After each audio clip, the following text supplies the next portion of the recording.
What up, Playa? It's the rebooted, formerly known as the NFL Boycott Club, but what kind of boycotters are we that we fucking watch it every week? You know what I'm saying? So, welcome to season 2 of Football Playas with your boy, Juice Giorgio, and as always, we got our man, G to the motherfucking O. Howdy, folks, and a special happy birthday to you, Mr. Juice Giorgio. Again, second year in a row. Man, I'm going to start having too many of these things, man. Yeah, birthdays are never fun when we get to our age. It's just getting older by each year. What fun is that? And the college chicks stay the same age. As Matthew McConaughey would say. So this year we got a wide shot. We're stepping up our production a little bit. And let's do like what we always do, man. We always start the show with picks. Did you have your picks ready? I do. I'm looking through some of the games here. You know, there's a lot of games on the schedule here that I would say are easy wins for these teams. But then I look at the spread. I'm like, wow, that's a big spread. I never like big spreads in the NFL. You know, looking at it quickly, you know, Buffalo versus Washington. I'm taking Buffalo. Cleveland versus Chicago, taking Cleveland. Baltimore versus Detroit. Let's slow down a little bit here. We're in no rush. No, I'm just saying. I see these teams winning, but as far as the spread, that's where I'll kind of take a step back. Because we're all degenerate gamblers here. We got to talk a little bit about the spread. Of course. So, what was the first game? So, first game here on our list here is Washington at Buffalo. Okay. And I do like Buffalo there, but I'm looking at the spread. It's 7.5.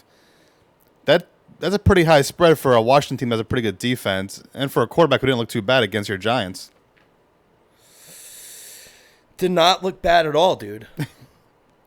Tyler Heineken, what do we call him? Heineken Light? Heineken, does anybody actually drink that fucking Heineken that's got no alcohol in it? The non-alcoholic one? Yeah. I don't know. But I heard that's the go-to for people who are alcoholics who are trying to get off the wagon, get on the wagon. What do you call it? Because a lot of people are like beer people. I'm a beer person, I guess. But I only drink it because it gets me fucked up. It's not like I like the way it tastes. Yeah, me neither. Like, if it was non-alcoholic, I wouldn't drink it. For what? The taste... Like, I do like some beers, like the taste of it, but I'm not going to defer to beer. Like when I'm having a meal with no alcohol in it. Just give me a soda, right? Like at that point. Exactly, dude. So, yeah. So, Buffalo's laying 7.5, and they're playing at home. Yeah. If I'm betting, I'm loading up on Buffalo. Yeah, I mean, 7.5, I'll take them.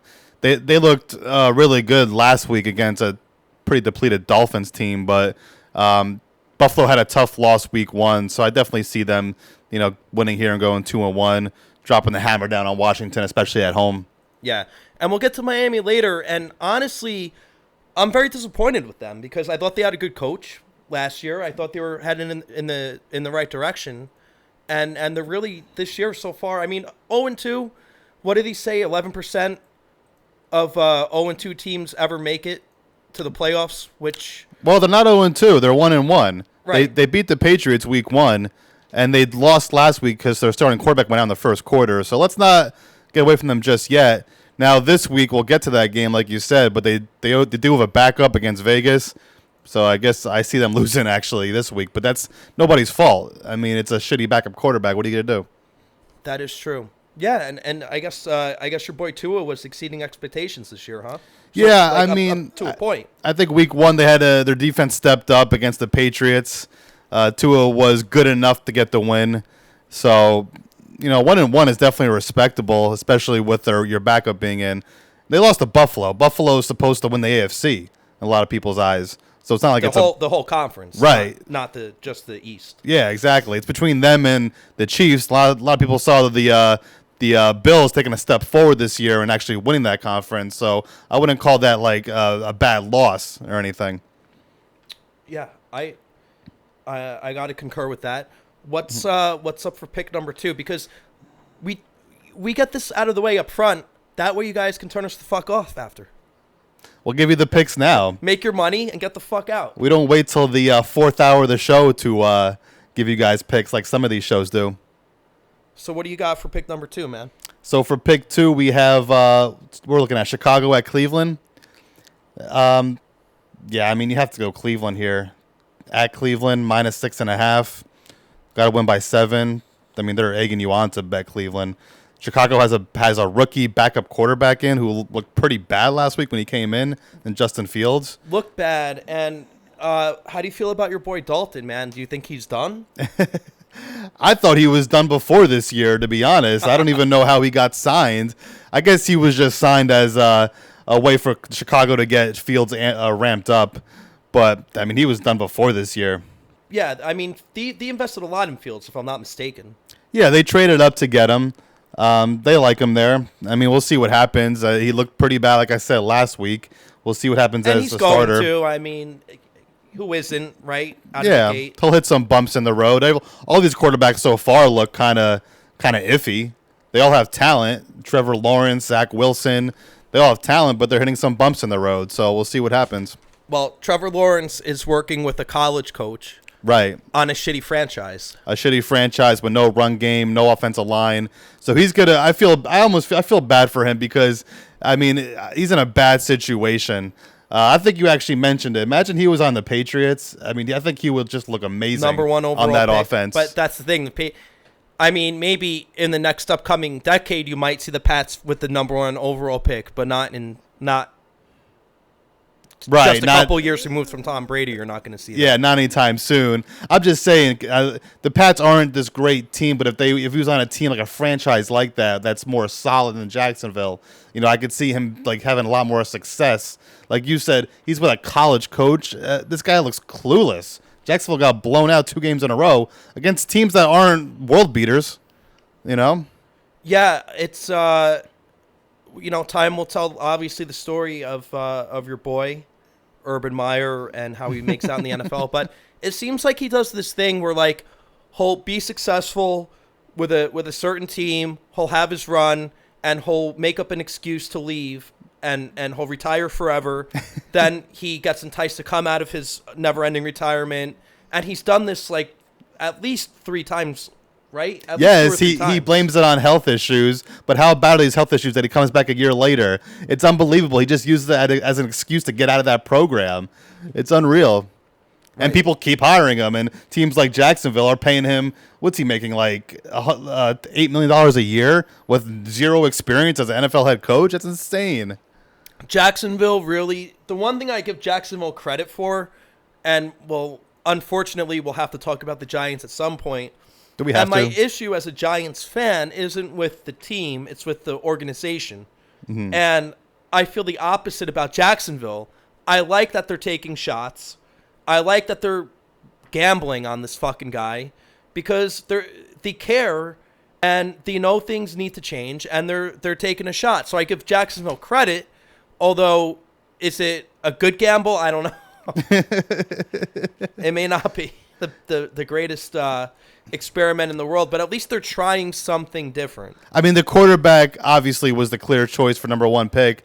My question is bringing in a college coach to coach him when there's so many available other coaches out there that can definitely help this guy progress better than this guy can. Because like we were saying, he might fake an illness in 2 years, and now Lawrence has to go back to square one with a whole new coach, and now he's in his 4th year and he's gonna maybe struggle. It just looks bad because I think Lawrence does have potential. He actually proved me wrong. I didn't think he was gonna be that good in the pros, but he looks like he has the tools. Just unfortunately, he's on a terrible team and a terrible organization. He could get Archie Manning. That's the thing. That definitely is a thing. It happens, and we've seen the Jets do it to quarterbacks time in and time out. Yeah. So what's your 3rd pick, bro? So then we have Baltimore at Detroit. I think Baltimore. Well, that's next on the lineup here, but I mean, like in terms of like, did you have a 3rd pick, other than that? Oh no, yeah. So we'll just go in order. Yeah, we'll go in order here. Okay, so this is your 3rd pick. We're gonna pick all the games, but your top 3 are like supposed to be. You're famous for that. Oh yeah, of course. I was 3-0 last week, so I'll just say that. Last week when we didn't do a show. Right. But I was 3-0, I promise you. So what are we at now? Baltimore, Detroit. I think Baltimore is obviously the clear choice to win here. They looked really good against Kansas City, so they're going to ride that momentum. And Detroit looks absolutely terrible. I mean, what else is there to say about Detroit? Kind of an odd spread though, -7. You thought it'd be? I thought it'd be higher than that, but -7, kind of odd. Yeah, well, I mean, the one thing about Detroit, and this is kind of predictable, I think we knew Goff was going to suck. Mm-hmm. Right? Is that a fair assessment? But I don't even think he's their problem. If you look at his stats, they're not bad. It's the rest of the team. He has 0 weapons on offense, and they have nobody on defense. So I'm not even going to put the blame on him. But yes, he is bad. But the team in general is just a mess. They have no talent. Even in that Green Bay game, they actually kept up with them for the first couple quarters. Then just they couldn't do anything because they're just so lacking in talent on that team. I don't know what the Detroit expects to do this year.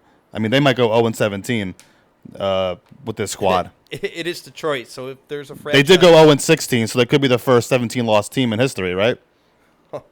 Well, they're still the Giants, bro. They're still the Giants, but the Giants are going to stumble across some wins, you know? Like, they still have a talented enough team to get 2 wins, you would think. I hope. Detroit just looks dead in the water.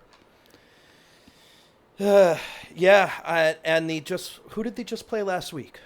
That was the Green Bay game where they got blown out in the second half. Monday night? Yeah, the second half, they just got blown out. That game was atrocious, dude. Yeah, I mean, it looked respectable by the second quarter, but I think Green Bay just realized, wait a second, we're 10 times better than you. And they just blew them out of the water in the second half. Sort of reminds me of the playoff game where it was the Colts and the Jets in the AFC Championship, and the Jets were winning at halftime, the Rex Ryan Jets. And then all of a sudden Peyton Manning came out in the third quarter and was like, wait a minute, I'm Peyton fucking Manning, and these are the Jets. Yeah, exactly. It's Peyton Manning. I mean, you can never discount him. Of course he's going to come out there and do his thing. Hey, speaking of that, have you been watching Monday Night Football? If you put on ESPN2, it's the Manning versus Manning. What do they call it? Manning and Manning? No, it's just they just call it MNF with Peyton and Eli. Okay. But they'll have, like, special guests come on, too. Like, they had Ray Lewis on. Yeah, they had Rob Gronkowski on. I know they were talking about that one. Because I did catch a little bit of it. He was saying he doesn't watch game film. And I think he kind of got some backlash for that. Because, like, everybody else was like, what do you mean you don't watch game film? Like, that's crazy. But, I mean, he is, like, a physical specimen. Brad Pitt also says he never works out. So, you know what I mean? Take it with a grain of salt. Maybe he doesn't. Who knows? People are genetically just, genetically superior. Who knows? But if there was a guy that probably doesn't watch film, it's probably Gronk. And yes, he's got such a good rapport with Brady as it is. And I heard to get out of COVID, he did like something to the effect of if you're supposed to take a test like every few days or like once a week, whatever it is. I think he took all his tests like in one day and just waited to hand them in. 7 different COVID tests in one day. Yeah, so like they all came out, so he would just hand them. He did something like that. I'm not saying that's exactly what he did, all right, FBI, so don't come knocking at my door for this one. I could definitely see him doing something along those lines, so it makes sense. But it had something to do with the COVID protocol. I just forgot exactly what it was. But Gronk's a cool dude, man. I do love that commercial, the T-Mobile commercial. Oh, that's a great one. Although this year we're getting the watered-down version like we just saw. Yeah, the Super Bowl one was great. I love that commercial. Probably the best one of the Super Bowl. You didn't have any other ones that you liked? I don't remember many of the others, to be honest. Nah, the commercials suck now, dude. You used to have like a few others, like you could name like 3 or 4. That's the one I remember the most. The Budweiser frogs, like that came out of nowhere. That was a sensation. Oh, but that was a long time ago. And then they had the Bud Ice fucking doobie doobie doo fucking penguin. I don't remember that one. Bud Ice? Yeah, remember Bud Ice? I haven't seen a Bud Ice. Bud Ice still around? Probably you could find it like in a bodega, and it'll probably come like in tall boy form. Like, I actually like Bud Ice. I don't think you're gonna find like a 6-pack of it, right? And it's definitely not gonna come in bottles, right? But if you go to like the corner liquor store and you're just looking to get a quick buzz, I'm sure you can find a fucking 24-ounce can of it. What happened to Bud Ice? That was like the equivalent. I'm telling, they still got to make it. That was a good beer. Hey, viewers out there, let us know in the comments what the hell happened with Bud Ice. Yeah, because please. I'm pretty sure they still make it. They just don't advertise it. You got to probably buy it from the manufacturer. No, dude, I'm pretty sure if you went to the corner liquor store, it's there. It's probably in the back somewhere with a bunch of dust and spiders on it. That's a good beer, though. I don't know what happened with that beer. Like, it's funny you mentioned that because it just kind of clicked in my head. I was like, wow, I used to drink that beer like in my early 20s, and I actually didn't hate it. Well, it's like it's not IPA, but it's like got a similar alcohol percentage. Right, it was a higher IPA. content, but I feel like it was a smoother tasting than an IPA. Yeah. Right? Like, we got to bring that back. And the one thing I will admit on the air, as we can this year we can see ourselves on the preview screen as we do this beautiful wide shot. I did fuck up. I didn't set up the lighting properly, so the wide shot's a little fucked up, but we're good. The audio's great, and the individual shots, as you can see, also look tremendous. That's fine. The less you can see my face, the better for the audience. So, like they say, 2 out of 3 ain't bad. As Meatloaf would say. So, moving on, we got AFC North matchup. Who we got? AFC North is always, even though it's got like the Browns and the Bengals, I always like a good AFC North game. Yeah, I feel like these games are the most gritty of all the games. And like you kind of said, I mean, even if it's bad teams, they're still pretty good games. This game, I really like Pittsburgh, even though they lost last week and they screwed me in my survivor pool. So we're off your 3-game guarantee now. This is just we're going through the rest of week 3. Yeah, we'll go through the rest of week 3 here. But I do like Pittsburgh here. I mean, they seem to, for one, always beat Cincinnati. And 2, to bounce back from that loss last week, especially at home. And the Bengals, as good as this guy Burrow is, I don't know if he can handle this Pittsburgh defense on the road. He looked pretty bad against Chicago last week. It's going to be a tough game for him, no doubt. Yeah, I mean, he's still barely a second-year quarterback, right? Because how many games did he play last year? He didn't even play a full season. He got hurt, yeah. So he's talented, but this is a tough matchup for him. I would definitely go Pittsburgh here. But again, divisional game, you never know. This is not a game I would bet on because these divisional games are tough, especially at -3.5. I feel like that half a point is that sucker bet where Pittsburgh wins by 3. Right. And I wonder. I got to take a look at the whole schedule, but I think we might get actually Cincy and Jacksonville, which I would be interested in seeing because that's the Thursday night game. That's next Thursday. Oh, that's awesome. Yeah. So I mean, that's just interesting because that's like a national championship rematch, right? Yeah. Burrow. Did Clemson play LSU? Clemson played. Did they play LSU? Now I'm drawing a blank. Yeah, absolutely. They probably like the first 2019.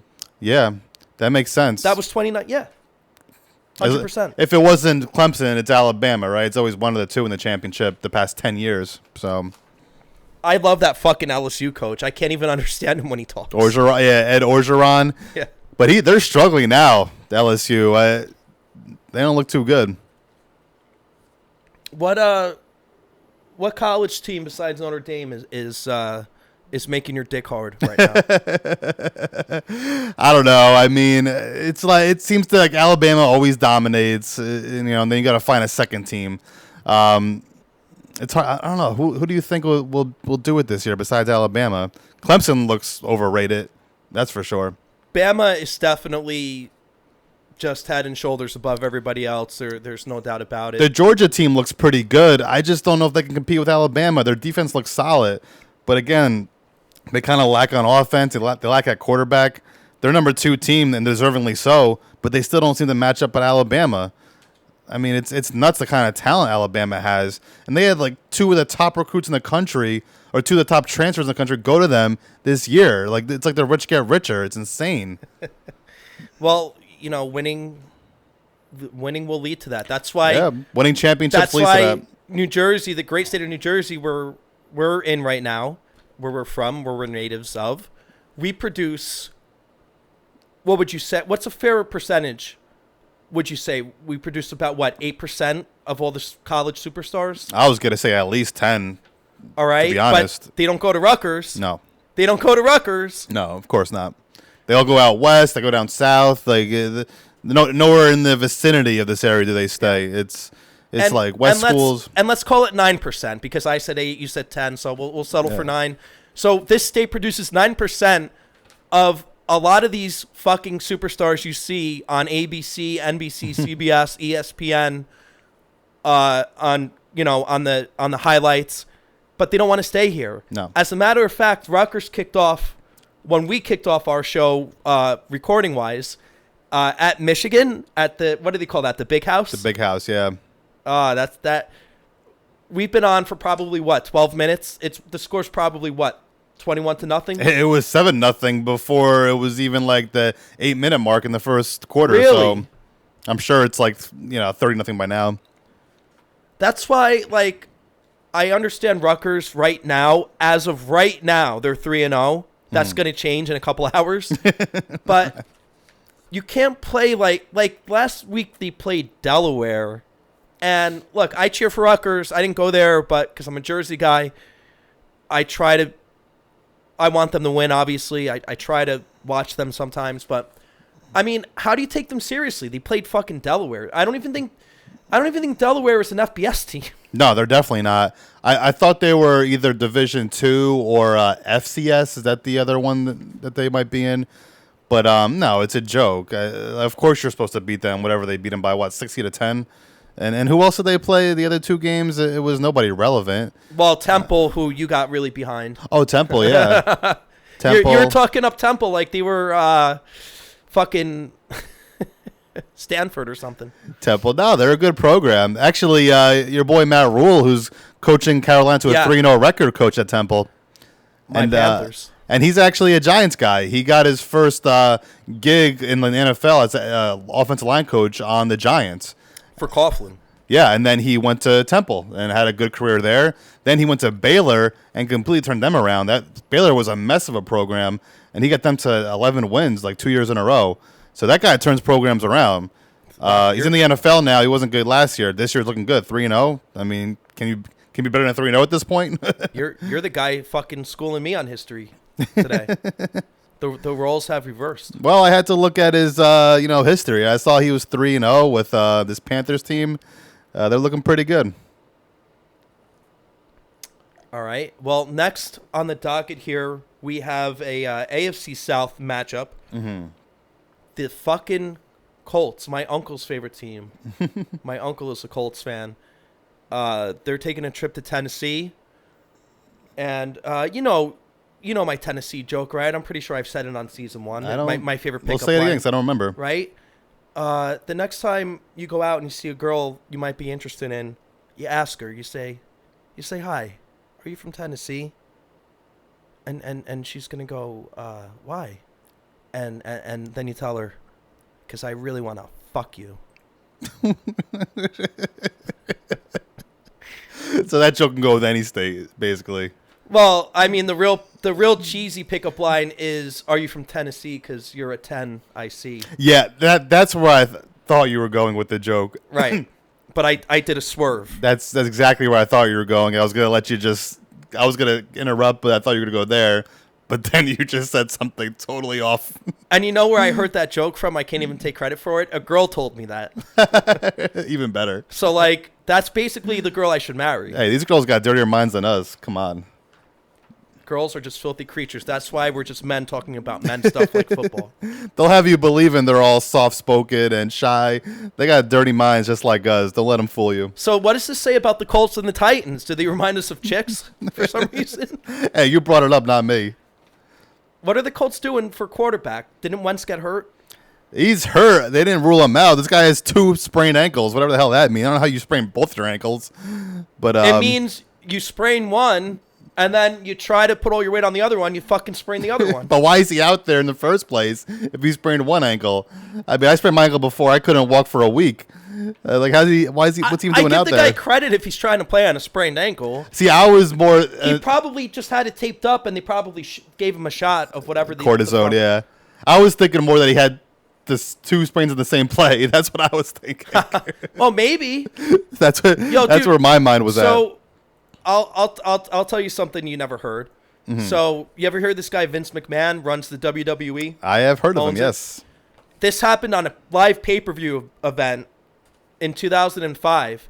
He was so pissed off with what was happening in the ring. He actually came out from backstage, and he came out like strutting like this, and he tore one of his quads from the way he was walking to the ring while he was strutting. And this happened on live TV. Then, because he had to put all his weight on his other leg, he tore his other quad, and he had to like lift himself up into the ring with the ropes, and he was just like laying on the fucking canvas like this. And it really happened back in 2005 at the Royal Rumble. Wow. And the two people he was pissed off at that were in the ring were your boys Batista, who went on to become a Hollywood star, and John Cena, who went on to become a Hollywood star. Oh, okay. Interesting fun fact there. But yeah, so look, if Vince McMahon can tear both of his quads, and by the way, you know the guy's like a bodybuilder too. Did you know that? Vince McMahon? Yeah, he's like in the gym 24/7. Oh, I could see that, because I know pictures of him back in the day. He looked pretty jacked. He's still he's like 70. I was gonna say, isn't he 70 now? What do you think that's gonna make him stop? No, but good for him to keep in shape like that. All right, so Titans and Colts fans. So Chicks, Vince McMahon. Yes. What else are we gonna associate with this fucking game? I don't know. We can go to Nashville, the Music City. I mean, but I'm looking at this matchup. I think everyone's going to run to Tennessee. Tannehill's playing well, right? Yeah, I mean, I think that offense is more geared around Derrick Henry. I mean, that guy is just an absolute monster. That's obviously their primary offensive weapon, not Ryan Tannehill. But I think a lot of people are going to run to Tennessee on this bet, and I would too, to pick them to win. Just the -4, -4.5 kind of scares me. Divisional game. The Colts are still a solid team. They almost beat the Rams last week. Tough game. If you put a gun to my head, I would take Indy with the points, but not confidently. Yeah, I mean, look, 0-2 is a dangerous scenario with in division game. Yes. So I mean, back is against the wall. We're going to get to the Giants, unfortunately, a little later. They're not. They're 0-2, but I don't look at them as a dangerous 0-2. No. But I do see the Colts as a dangerous 0-2 on the road at Tennessee. Give me the Colts with the 4.5. Sure, I definitely agree with that. Like I said, I will reluctantly take them. 0-2, they're a solid team. The Colts. They went to the playoffs last year, obviously with a little bit better of a quarterback, but they're still a pretty good team. I think I'm gonna actually get behind you in this one and go with the points, 4.5. See, here at Football Players, we mix logic with wisdom, and that's how we come up with our decisions. That's it. You have to. And history. Although history doesn't always matter so much. History really only matters when you talk about a franchise. When you want to talk about rings and trophies and titles, history matters. But for tomorrow's games, you throw history out the fucking window. Yeah, I don't care. Unless it's recent history. Yeah. I'll give you, in terms of history being relevant for week 3 of the 2021 season, I'll give you maybe back to 2016. But that's it. Yeah. What do you think? Yeah, I agree with that. I don't care that a team's 4-9 against a particular team. That means nothing. It's different. It's a different day. It's a different players. It's different strategy. It's a different fucking day. It's a new year. Yeah, ESPN always throws these stats at you that mean nothing to me. The team's 4-9 on the road at 1:00 p.m. Who gives a shit, really? I don't care about that. You gotta look at week by week. And the NFL is one of those franchises, organizations, whatever you want to call it, that changes week by week, not like other sports. Right. So, yeah, I can see this could actually be one of those good games that nobody looks at. I can see Tennessee maybe winning the last play of the game or something. So, tune into Tennessee at Indianapolis. That could be a decent one. And what I think is going to be the game of the week for at least the 1 p.m. games. You think so? Game of the week here? L.A. and KC. Wow. That's a bold statement. Dude, L.A.'s looking good. Oh, yeah. Both teams are 1-1. L.A. lost a heartbreaker to Dallas at home. They actually they had a touchdown called back on them. L.A. could very well be 2-0. L.A. scored a touchdown on a drive where they had like 4 penalties. That's unheard of. Did you see that? I don't know if I remember that drive. Was it 4 penalties? Yeah, because like I said, I wasn't out. It was a rare Sunday where I was home because I was a little under the weather. This was a national game. That was I was slipping between that and Tampa Tom. And LA had a drive where they were beating themselves and Dallas in the same drive. And they still... I never saw anything like it. That sounds about right with these two teams. These are two teams that always have high expectations and then just finish below the bar. I feel bad. It's for these organizations. Not so much the Cowboys because they're in our division, but the Chargers too.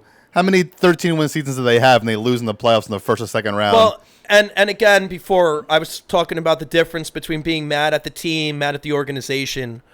I'm mad at the Chargers organization for firing Marty Schottenheimer when they went like 14-2. Yeah. Because he lost in the conference game. Because he lost in the playoffs, yeah. You don't fire a 14-win coach. No. And then you fire him and now you're at 6-10. And so I mean, how do you feel now? This is going back when they had LaDainian Tomlinson. Yeah, they had a good team. This Vincent is going Jackson. back at least 12 years. Yeah. At least 12 years ago, I would say. Yeah. No, they were a good team. They always had a good defense, good offense. You can't fire a coach for a 14-win season. And then you fire him, and then now what? Now you're 6-10. So how do you feel about that? What do you want to be, 14-2 or 6-10? You know, I'd rather be excited about watching my team week in and week out, right, than just watching a team dead in the water every week. Yeah. But look, I mean, Herbert came out of nowhere last year. Yeah. He looks good. He looked good last week. Had a decent game. I don't have his stats on hand, but I mean, if you're watching the show, you probably know them already. And no, he is a good quarterback. And I think Herbert and Mahomes, barring any injuries or anything like that, I think it's going to be a good matchup. Could be a shootout for a long time to come. I mean, they're going to be playing each other twice a year for X amount of years. So I think as long as both teams stay relevant, this is going to be a game to watch anytime. Yeah, definitely. You're kind of watching the future of the future right here. I mean, you have Mahomes, who's people forget Mahomes is only 25. It feels like he's like 30. Right, with like all he's done already. How much has he done? He's only 25, and Herbert's about, a year younger, like 24, 23. But I like Herbert. He's a good quarterback. Herbert and might will even be a 20, good quarterback. He might even only be 22. He could be, yeah. But it's his third year in the league, so he might be approaching 24. But he will be a good quarterback in this league, and the Chargers will be very happy. I thought Herbert was a rookie last year. This would be his third year, no? Wasn't he a rookie last year? You could be right. I mean, look, you're up on this stuff too, but I just want to... I feel like his rookie year, though, he didn't play as much, and his last year is when he kind of came into his own, and that's why this should be his third year. I feel like you're thinking of Fields. No, Justin Fields is a rookie this year. Fuck. Well, hey, we're football players. We ain't football scouts. We don't have the internet in our fucking brains. We're doing our best here. Just Google it, as they say on the morning show on The Fan. Well, there's no more room to Google. Google's for pussies. Yeah. We do the show like men. Off the cuff. All right, so the bottom line for this game is that KC is laying 6.5 at home. Ooh, it's a lot of points. To a tough division opponent. Give me the Chargers, man. Yeah, I'm taking the Chargers too. I feel bad that if they do win, which we expect them to win, that the Chargers... You're taking the Chargers? With 6.5, yeah. But you'd like the Kansas City Chiefs to win? I think the Chiefs will win, but I think the Chargers will cover. Right. Makes sense, and that's a shame that the Chargers could be 1-2. They're a better team than that, so it kind of sucks. Hopefully, after this loss, they have a better matchup next week. So tough on the Charger fans, but I think he'll get it going this year at some point. Yeah, I mean that would get the Chargers to 1-2, but it's a 17-game season. That's right.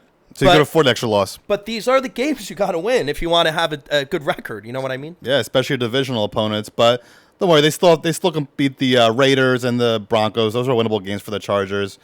You know, the Chiefs are still a top 2 team in the conference. Despite that loss last week, so you can never discount them. Yeah, dude, I think honestly the AFC West is a pretty tough division all around. This year it is, definitely. Because the Broncos look way better this year, and the Vegas, obviously, they're 2-0. That team in the past 5 years has been pretty bad outside of the Chiefs, but this year they got it together. Chucky's a good coach, man. Yeah, he is. You know, that was a gritty win they had week 1 against the Ravens, coming back, and then you know, obviously being Pittsburgh. Pittsburgh's no slouch either, so they had 2 solid wins. Taking care of the AFC North. How about that? Your boy Chucky beating the Steelers and the Ravens. Woo. And the Steelers on the road. Yeah. No, good for him. Look at him. Look at him go. And then we have the 1 week the looked phenomenal. The next week they took a fucking nosedive. Saints. That is the NFL in a nutshell right there. The fact that the Saints blew out the Packers, who are NFC in Jacksonville, by the way. In Jacksonville, yeah. Blew out the Packers against a team that's supposed to win the NFC, but destroyed them 38-3. Then you come back against the Panthers and look dead in the water. That is the NFL in a nutshell right there. That's why it's the hardest sport to predict. And are the Panthers that good at 2-0? Well, we should talk about the Panthers because their game was Thursday night at Houston. But look at Sam Darnold right now. He looks better. I mean, as we thought he would, moving on from the Jets and Adam Gase. And again, this brings me to that question. And I don't feel bad for the guy. I think he's doing pretty well in life overall. But what happens if Mark Sanchez gets drafted by, say, a stable franchise? Well, right? He had a good run. He went to back-to-back AFC championship games. That was all. The defense was carrying them. Those were all of Mangini's players. And if you remember, they kept calling Mark Sanchez a game manager, not a quarterback. I'm not knocking him. I'm not saying he didn't do anything.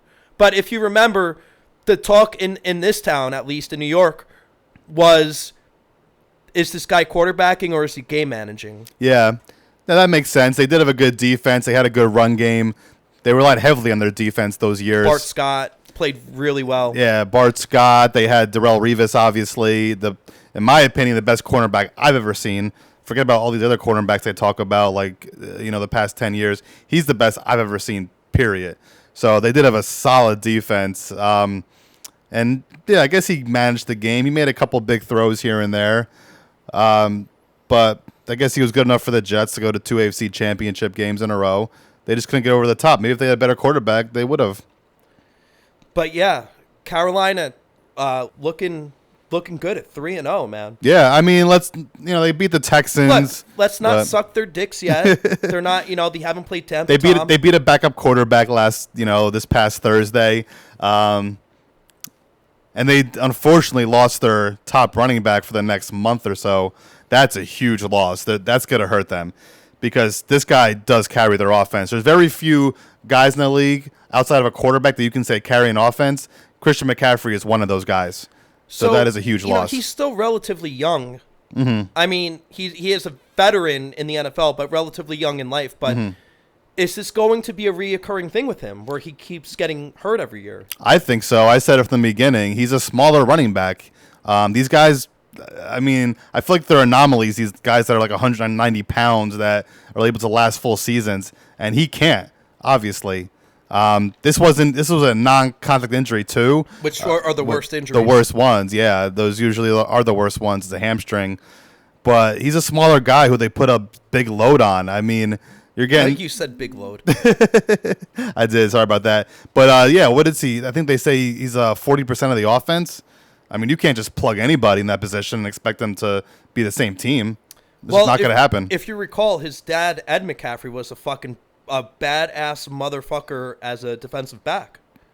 Ed McCaffrey was a wide receiver. Oh, am I mixing him up with another? You're thinking of John Lynch, I believe. Yeah, you're right. I was exactly thinking of John Lynch. Yes, because they both play in the Broncos at some point. Yeah, you're right. Ed McCaffrey was definitely scoring touchdowns with John Elway. Yeah, I like that McCaffrey a lot. I don't think he was the number one wide receiver. He was like more of a slot guy or wide receiver too, but he was always solid. He was solid. Oh, yeah. But you're thinking of John Lynch. Wow, it's amazing that we're on the same football page, that you knew who I was thinking of. Because they both play in the Broncos, and they're both gritty players. And I actually remember John Lynch more on the Bucs. Yeah, because that's when he won a Super Bowl. But I feel like he had a longer career with the Broncos. Yeah. Yeah. So the Saints are back on the road. I guess every game almost this year is going to be a road game for the poor Saints. I think they're going to be back in that stadium soon, no? I don't know. I honestly don't know. I heard it's a mess in Louisiana from someone that's been there. Well, the stadium said the stadium is fine, but they had something unrelated happen to the stadium, like an electrical problem, nothing to do with the storm recently. So they were supposed to be back there by week 4, I want to say, and now it's pushed back, but it's not even the storm related, yeah, which is crazy. And you saw Sean Payton at the press conference last week saying every excuse in the book and then saying after every excuse, this is not an excuse. And it's like, you know what, dude? Oh, man. Everything that's happened to them is very reasonable to explain their performance. You know, you don't have to go up there and be a big tough guy. I mean, maybe you do if you're an NFL coach. Yeah. Maybe you do have to play it that way. But in reality, I give them a pass. Look what's happened to them. Yeah, well, I mean, it happened to them. They still won week 1, so can you really blame it on that? They destroyed a Packers team, so they were able to get through it pretty well, it seems. Yeah, but still, I mean, they're still going through a lot of shit. Oh yeah, they seem to always get the worst of it. I mean, and Sandy too, right? They're using that stadium as like a shelter for people. It's nuts. Yeah. So the bottom line is, if you live in New Orleans, you probably shouldn't live there. Yeah, I mean that place is like a bullseye for these storms. That they say it shouldn't even be there, that city, based on where it's located for these storms. You know, I think if you live there, it's kind of live at your own risk, right? Yeah, exactly. Like going into that dirty motel pool at 1 o'clock in the morning. Yeah, it's a shame because, you know, I hear great things about this city and, you know, they have a great culture. It's a shame what happens to it. But I will tell you what, the Saints are getting 3 points at New England. Mac Jones did not have a stellar week last week, if I remember correctly. Well, he played decent against the Jets, but it was more the Pats D that dominated. Right. You know, everyone's really jumping on this Mac Jones bandwagon. And am I missing something? I mean, is he that good? Because I haven't seen much. They lost to the Dolphins week 1. I think there's potential, but yeah. I haven't seen it yet. Not at the NFL level. I just hear these people calling into these other radio shows like, you know, Jets fans and Bears fans. Well, Jets fans are going to hate him automatically. I mean, that's a given. Well, no, they're calling and saying we should have drafted Mac Jones, these Bears fans and Jets fans. But it's like, am I missing something? Like, I don't see him as this great quarterback. Like, he won last week, okay, but I don't think it was him that won the game. It was the Pats D that dominated. So what am I missing here? Well, he did beat out Cam Newton. Yeah, I mean, the whole Cam Newton situation was different, though. I mean, he wasn't really following the rules. I think the Pats would much rather have a rookie quarterback that he can kind of mold him, than have this veteran quarterback that we don't know what he's going to bring to the table. I mean, his career is obviously washed up. You know, what do you get with Cam Newton, an 8-win season? You know, at least with Mac Jones, maybe you have something there. But I'm just saying, based off the first 2 weeks, they're ready to crowd him. You know, I'm not ready to call him the next Tim Tebow, and I'm not ready to call him the next Pat Mahomes. Exactly. That's how I feel. It's like, let me see a little bit more out of him. Give it some time. Yeah. Let it play out, people. Let's let him. This is actually a good matchup. Let it play out. They're playing a good Saints defense. Maybe this will be a test for him. But regardless of everything I just said about the Saints, give me the Saints with the 3 points. You like the Saints there? Okay. I think the Saints win outright. Okay, that's not a bad pick. I kind of worry about the road game, and you know. Well, every game's going to be a road game for them. Yeah, but I mean on the road against like road fans, not like a neutral site. So I mean, I'm looking at this game and I'm thinking of the Saints' offense, which is pretty in bad shape, but they do have a good defense. But I do like your pick, New Orleans with the money line. You'll get some good odds there. Give me the outright win. Let's do it. And I'm sorry, folks, but this is a show where we do talk about the whole entire league. Oh, putting my head down right now. So that means we do have to talk about the New York Football Giants. Do we have to? Coming off what I describe to my friend as the absolute worst loss, or not even the worst loss, the most... I'm trying to put this delicately, so excuse me if I'm mincing my words a little bit. I've never seen a team blow a game that bad in my entire 30-year career of watching and being involved in football. It was bad, and I think there's a couple of Giants games. It's usually Giants games where we can have this conversation as blowing games. The Giants beat the Giants. The Washington football team, in my opinion, did not beat the Giants. The Giants beat the Giants. And in fact, Washington tried to give the Giants the game. They were literally... Right. They're like, take it. They were handing it to them. They said, here, take the win. Take the fucking game. Yeah, after that interception in the fourth quarter, I was like, well, the Giants can't lose, and right? And mind you, I was at a wedding, so I was trying to sneak on my iPhone watching a little bit of the game here and there. Thursday night wedding, boo. But it gave me a free day off on Friday, and I didn't even get drunk at the wedding because I wanted to drive home because it was down in Seabright. That's the day you have to use for a Friday. But I listened to the whole fourth quarter in my car coming home from Seabright, and man, when they got that pick, I was like, fuck yeah! You know, I was so excited. And then when they missed the field goal, I was like, no fucking way! I can't believe they missed a field goal. Then they're like, oh, there's a flag. Right. Washington's pointing at New York. And the offsides had nothing to do with the kick at all. Like, he wasn't even in the play. He just missed the kick. Like, that was it. Those were two times where they actually gave the Giants a game.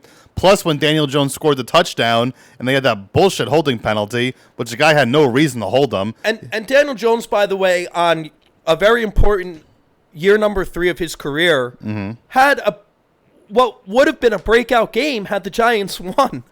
Yeah, I mean, people actually aren't talking about that enough. He had probably the best game of his career, to be honest, as a Giant.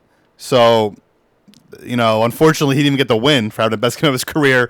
But that game is just pathetic. I mean, not only should you beat Washington because they have the backup quarterback in, but they actually tried giving you the game when you fucked up on multiple occasions. So for that reason alone, I'm just going to discount the Giants for the rest of the year. And this is a game where two 0-2 teams, such garbage teams. Now, what I will tell you, and last week I was flipping between the Chargers-Cowboys game and the Falcons-Tampa Tom game. Mm-hmm. Not the Falcons-Bucks game, the Falcons-Tampa Tom game. And what I will tell you is that the Falcons, they're 0-2, but they're that dangerous 0-2 I was talking about earlier. The Giants are not. No. And I would be surprised if the Giants are giving points in this game. What's the line on this one? So the Giants are favored by 2.5. Really? Yeah. Put the fucking house, put the car, the pink slip to your car, the deed to your house, your 401k, put it all on Atlanta. Put it all on Atlanta. See, I actually, and I'm not giving respect to the Giants at all. And look, and that means the Giants could win by like a point, right? Yeah, of course. And you'll still win the bet. Well, not with minus 2.5, but if you want to bet the money line, then minus 2.5, you need to win by a field goal. Oh, never mind then. I was wrong. I'm saying there's no way the Giants cover this. Oh, okay. I'm saying the Giants could win, but they're not going to cover. Yeah, I mean, I'm surprised it's 2.5. I'm surprised it's not a pick 'em. I feel like this game is evenly matched. It's two bad teams. Dude, Matt Ryan, frankly, even though he had 2 interception returns for a touchdown last week in the same quarter by the same dude, I'm telling you, Matt Ryan played a good game last week despite what the numbers look like.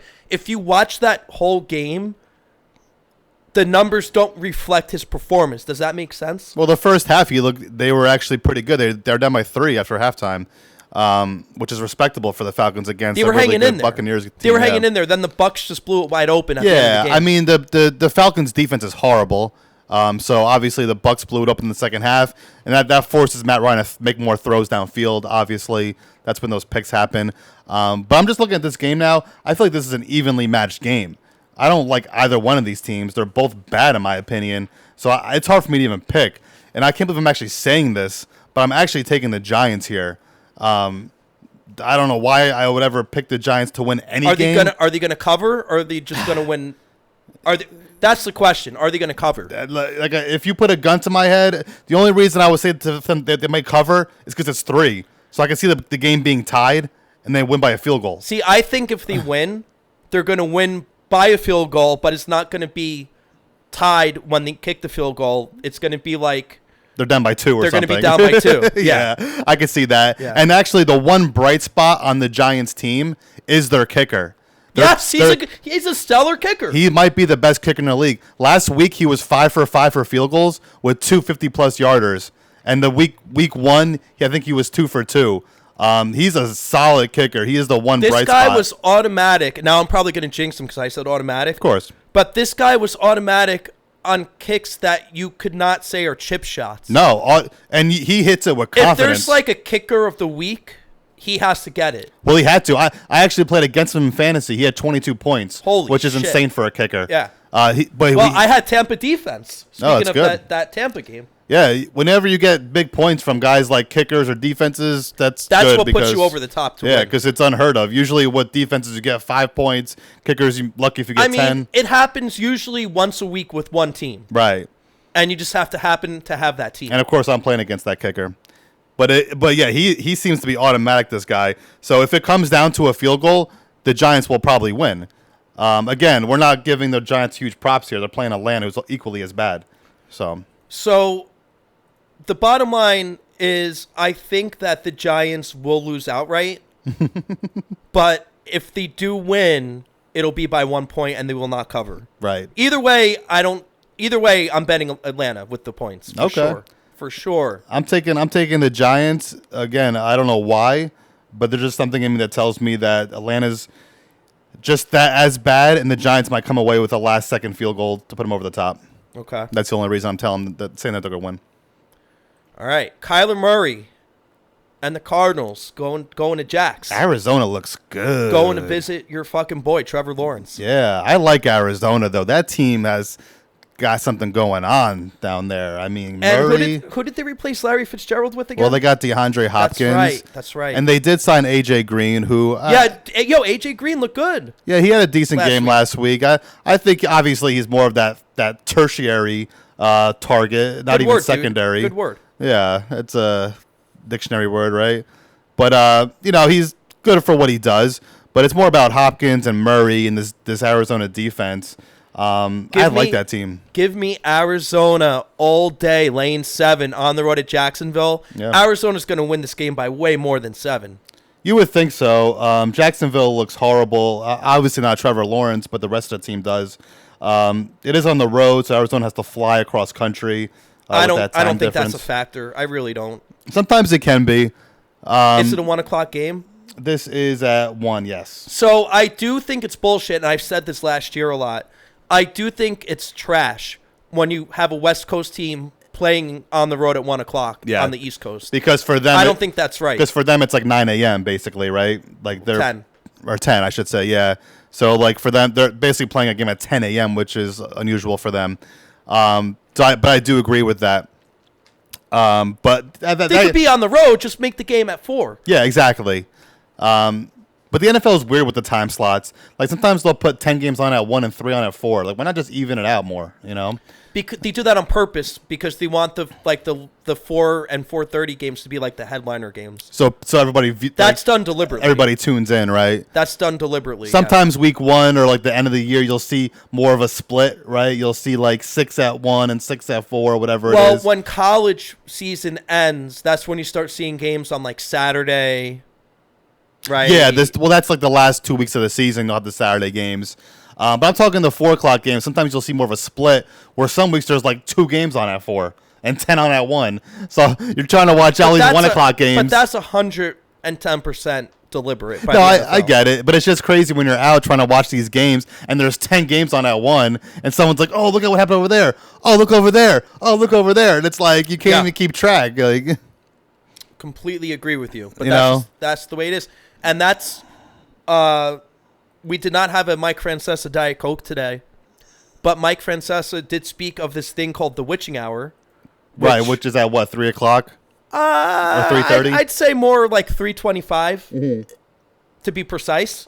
Where all the crazy shit happens. It usually happens, I want to say, like a few minutes into the fourth quarter of the early games is when the witching hour starts. That's like what, when you have like interceptions, fumbles, like weird stuff happens. It's when like everything looks like it's going to plan the way you bet it, Right. and then everything just goes to shit. And it goes to shit. And then you're like, oh, I'm going to win this game. I'm going to win this game. Right. And then you just shit the bed after that. And you're just like, what the fuck happened?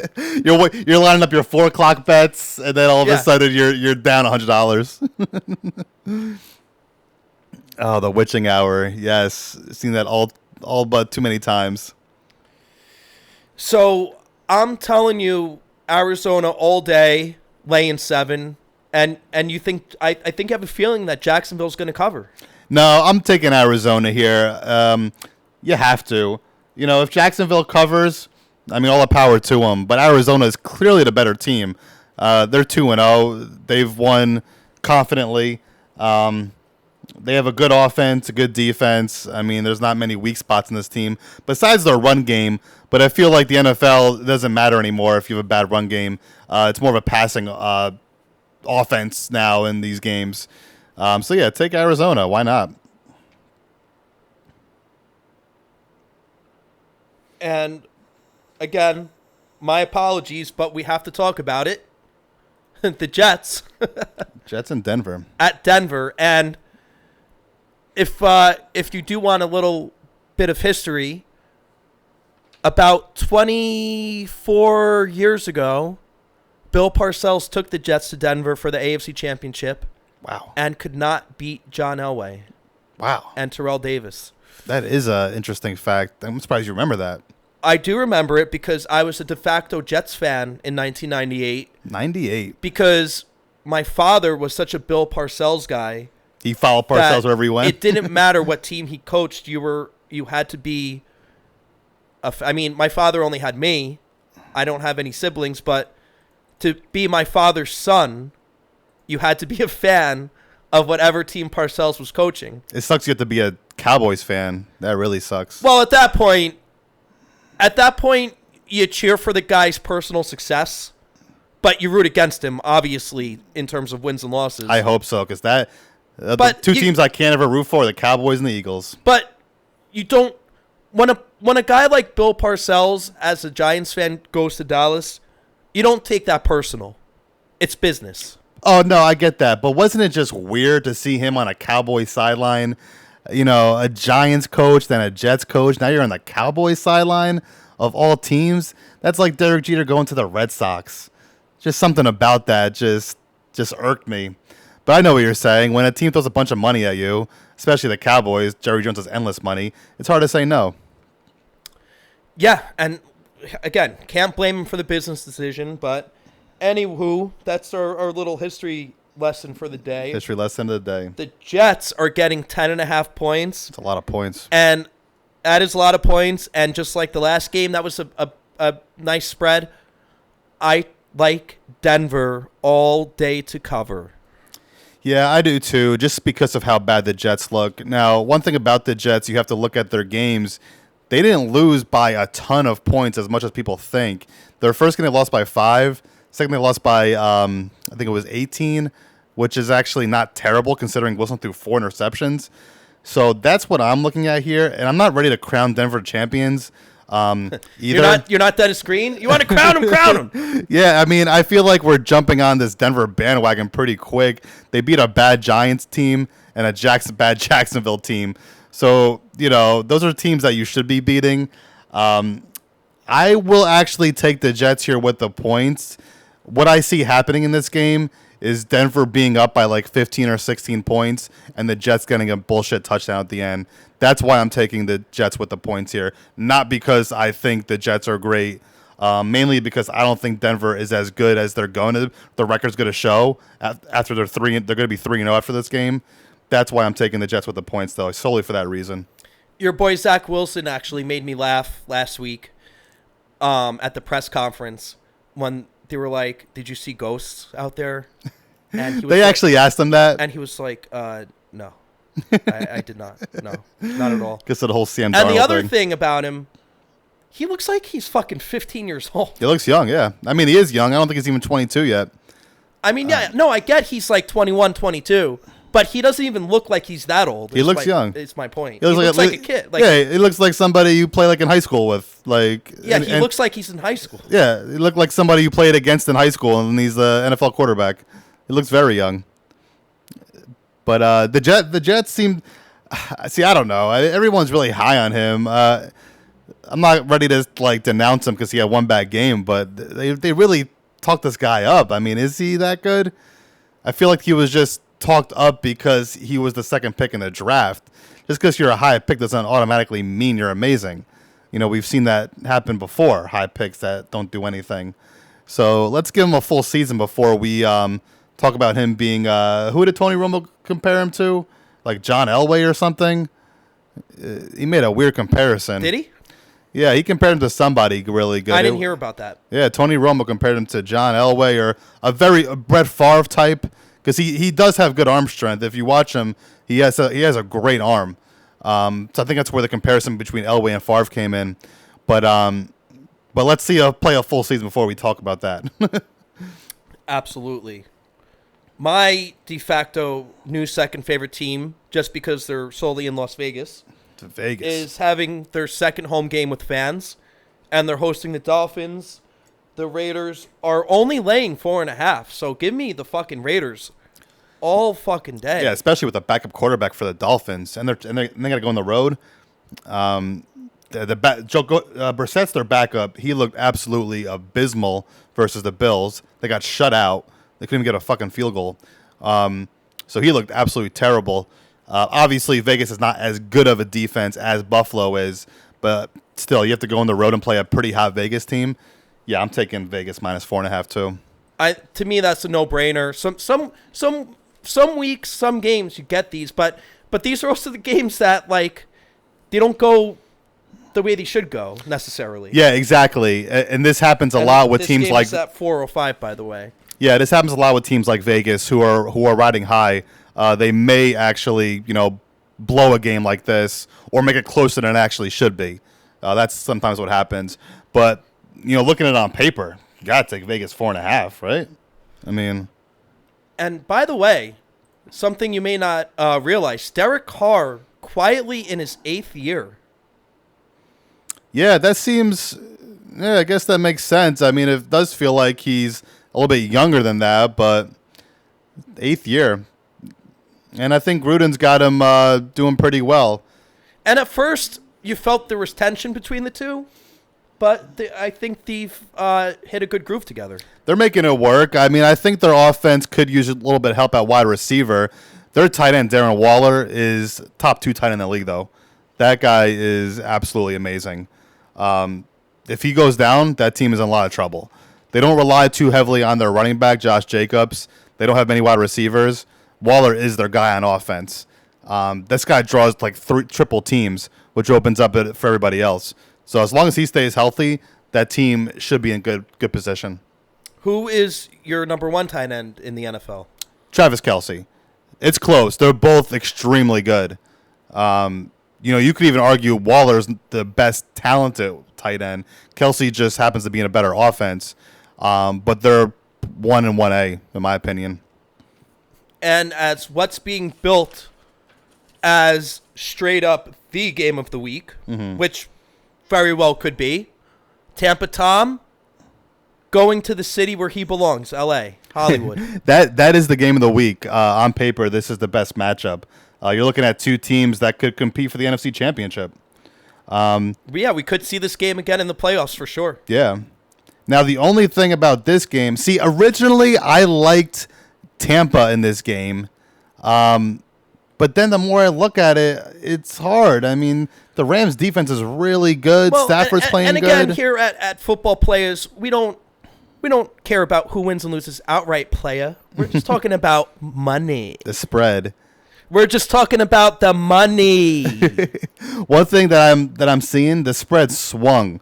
So it went from Rams minus 1.5 to Bucks -1.5. So when it swings like that, it's telling us that we should bet the Buccaneers. I'm gonna make a crazy prediction, and this is like going to like if you're playing roulette, betting 0 or 00. I'm gonna predict this game ends up in a tie. Tie. What do you think about that? Could you imagine? I don't see it coming down to a tie just because of these type of teams. These are teams that don't play laid back. They go for the win. I don't think that's why I think they're gonna tie. But I don't see Tom Brady, in the overtime going 3-0. I'd see him pushing the ball and at least getting a field goal for his team. But if they tie, that means if you bet LA, you win. If you bet LA, you win. No, if it ties, it would be a push. No, if it ties, LA still has 1.5 more points than Tampa. No, ties are always a push, no matter who you bet. Is that's really a rule? Yes, it's like the game didn't happen. So if you bet like a parlay, that game is thrown out the window. So it's like it didn't happen. So the spread doesn't matter in a tie? No, because think about it, if you bet the other way, it's thrown out the window, the game.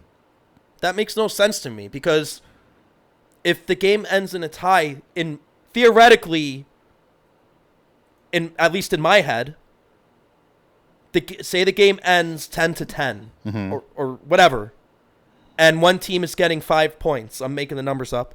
Mm-hmm. The team getting the 5 points would win the game 5-0, in my opinion. No, that's not the way you should be looking at it. What about the other team that you bet? What about the guys who bet the other way? Why should they win, or why should they lose? It basically is up to whoever created the spread would decide the winner. But basically 10-10 is like 0-0. The game did not happen. I'm not saying that what you're saying is... But why wouldn't you still factor in the spread is what I'm saying. Well, if it's a 10-10 game, why does a team with -5 win and not +5? Because that's the way the spread went. There's no spread, though. It's 0-0. So basically. You're saying if a game ends in a tie, they basically take the spread and throw it out. Everything's thrown out. And I know this because I've bet in parlays where I've had a tie game. And I'm just saying this is a new concept to me. So this week, you're teaching me shit. Yeah, I mean, as a degenerate gambler like myself, who's bet parlays before, when there's a tie, it's thrown out the window. I never knew that. Yeah. I never knew that. It's like the game didn't happen. I could see that on a parlay, but I never knew outright. It's like the game canceled. Never heard of that. Yep. Never heard of that. It's like if you bet a game and then a hurricane comes and takes the stadium away and they cancel the game, you get your money back. It's like it never happened. But that's not the same thing as a tie. Oh, I'm not saying it is. I understand what you're saying, but I'm just saying from Vegas's point of view, that's how it is. It's like the game didn't happen. I never knew that. Blow my mind. Yep, that's what I'm here for. All right. But, I mean, look for a good game, obviously. We don't have to tell you that. If you're watching the show, you're smart. You fucking know that. Yeah, just watch the game. It should be a good one. Just put it on mute so you have to hear Joe Buck. Yeah, that is America's Game of the Week, so Joe Buck will be on it. Yep. Definitely. Seattle at Minnesota. I would imagine Seattle is laying points on the road. They're a slight favorite. This is a tough game. 1.5. They're laying 1.5 on the road. Yeah, this is a tough game. I wouldn't jump on Seattle's bandwagon here. I know Minnesota's lost 2 games. I would take Minnesota. Yeah, I know Minnesota's 0-2. They're a good team. Their offense is stacked with talent. They have Dalvin Cook, Justin Jefferson, Adam Thielen. That is a stacked offense. You can't cover all those guys. They actually played a tough game versus the Cardinals last week. They lost because their kicker was horrible. So I wouldn't jump on Seattle's bandwagon here. This is a hard one for me, to be honest. I don't even know who I would take. I would go slightly towards Seattle, only because I don't see Seattle being 1-2 after this week. That's the only reason I'm taking Seattle, just because I'm looking at the record after this point. I'm more like, you know what I mean? Like, who do you see? Minnesota being 0-3 or Seattle being 1-2? That's a good point. That's what I'm looking at solely. Last week, Seattle almost blew that game. Well, Seattle lost. They did lose. They did lose. But weren't they blowing out their opponent? They were up big. The first half, they looked amazing. And then Derrick Henry came back in the second half. That's right. And just absolutely ran all over the defense. Who I also have on fantasy. Yeah, I thought I was watching a replay. He had a 50-yard run for a touchdown. Then like 5 minutes later, he did it again. I thought it was a replay. Dude, I had Tampa defense and Derrick Henry. That's all I needed. That's all you need. Derrick Henry was the player of the week in fantasy. He had 41 points, and then Tampa, you said, had a what, and 20? I had Mike Evans, who had 2 touchdowns. Oh, there you go. Yeah, I mean, Henry was a beast last week. I got a pretty good roster, bro. That is a good team. Although Tampa's D didn't do too well week 1, from my understanding. No, they didn't, but, I mean, they came through, big league. That's what happens when you play against the Falcons.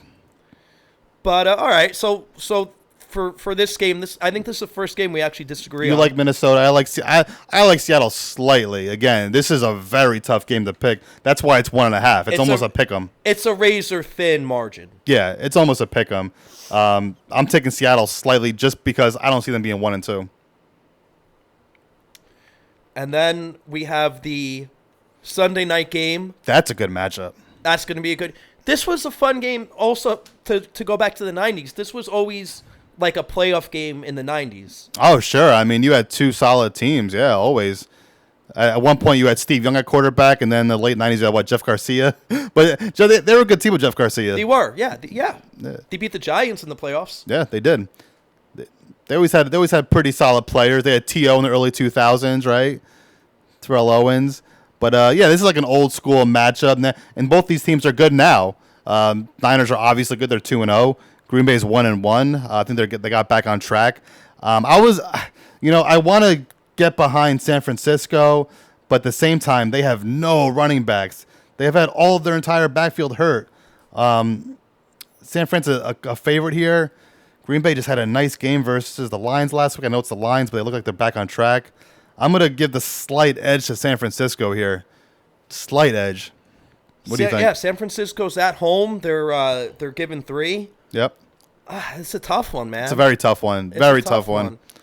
And is San Francisco still doing like the 2 quarterback thing with Lance? Well, last week they kind of relied more on Garoppolo. They brought in. I mean, dude, Lance looked good in the preseason. Yeah, but again, it's preseason. And they had him in for a couple of plays in week 1. Last week they didn't use him at all. It doesn't matter. They're both pretty solid quarterbacks. People forget Jimmy Garoppolo went to a Super Bowl and almost won. Yeah. I mean, they're up by 10 in the fourth quarter. So he's still a good quarterback. But they are playing at home. Tough to see Green Bay being 1-2, but I like San Fran's defense. They got a good quarterback. You know what? It's not that hard for me to see Green Bay at 1-2. It really isn't. Yeah, I guess especially what's going on there. The Green Bay's defense is not as good as people make it out to be. And this whole thing with Aaron Rodgers, I feel like this guy's becoming a head case. And the thing about Green Bay, I don't think they're closers. They don't seem to be. They're going to win more games than they lose. Yep. But they're not going to close. Yeah, they'll win 11 games this year, right? They're not 10. Allowed to drink coffee. As they say, coffee is for closers. It's just my only concern with San Francisco is their running back situation. It's absolutely terrible situation. They had Mostert go down. They had 2 backups go down. They're working out guys that played 2 years ago, from my understanding.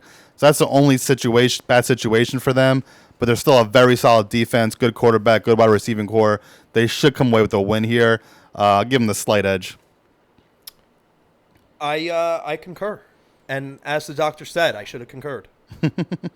And then Monday night, NFC East matchup. That's a good divisional matchup. 2 of our favorite teams, Orgo. Yeah, this is probably a game that I could give 2 shits who wins, quite frankly. I just want them to beat the fuck out of each other. Yeah, I hope they both lose somehow. I don't know if that's even possible. I feel like a tie isn't even good because a tie actually kind of benefits you down the road sometimes. Well, it could also fuck you for not having enough wins. Yeah, but it goes both ways. Yeah, I feel like it benefits you more as a win than a loss, though. It's good for a tiebreaker, but you could also, by not having that reflected as a win, can also catch up to you and hurt. Right, but I've seen teams that are like 9-6-1 make the playoffs, and a team that's 9-7 miss the playoffs. You know, right? Yeah, in that instance, it benefits you. Yeah, it's better. It's better than a loss. It's better than a loss, but it could also bite you in the ass. It's a double-edged sword. So, but that's why I'm not saying that I would care if they tie. But this game, obviously, Dallas should win, right? I mean, Dallas is the better team. I like Dallas plus 3.5. Dallas played a very good game versus Tampa. I hate to admit it. They could have won that game if their kicker didn't miss 2 field goals and an extra point. Dallas is the better team here. What's the spread again? Dallas is laying 3.5 on the road, especially at Dallas. I think you have to take them. I'm sorry, they're at home. Yeah, they're at Dallas minus 3.5, which is interesting because that's saying that if they were at Philly, that'd be minus 1.5 or minus a half. Very interesting, but I'm taking Dallas here. I concur. And that's all the games. Are we done? That's everything, man. We're season 2, episode 1. They saw enough of our faces today. They heard enough of our voices. Football the audience. Playas. This was our NFL Week 3 preview show. We'll be back whenever the fuck we feel like it. And we got something in the works. We're gonna actually have a proper intro. Yes, I can't wait for that. Get our acting chops known to the world. And we're going to have a ton of fun this year. So we got the new look, new name. We did a soft reboot. Look at that wide shot. Next week we'll light it up for you so you can see us better. Our handsome fucking could be a good thing or a bad thing. But we will catch you fucking juiceheads next week.